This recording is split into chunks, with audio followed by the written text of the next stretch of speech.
পণ্যবাহী লরিতে আগুন, এলাকায় চাঞ্চল্য।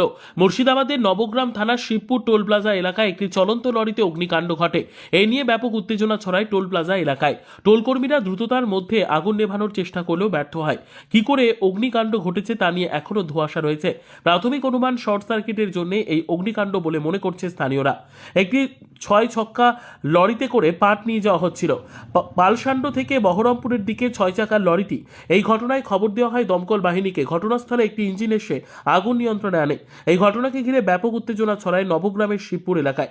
পুরো বিষয়টি তদন্ত করে দেখা হচ্ছে পুলিশ প্রশাসনের পক্ষ থেকে, তবে কোনো হতাহতের খবর নেই।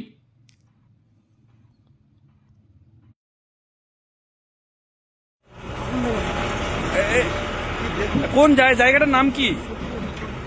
কিসের গাড়ি ছিল ওটা? পাটের। কি এখন কি দমকল এসছে? আগুন নিয়ন্ত্রণে কিভাবে হয়েছিল কিছু শুনেছেন? এখন আগুন নিয়ন্ত্রণে চলে এসছে শিবপুর টোল ট্যাক্সে। আপনার নাম কি?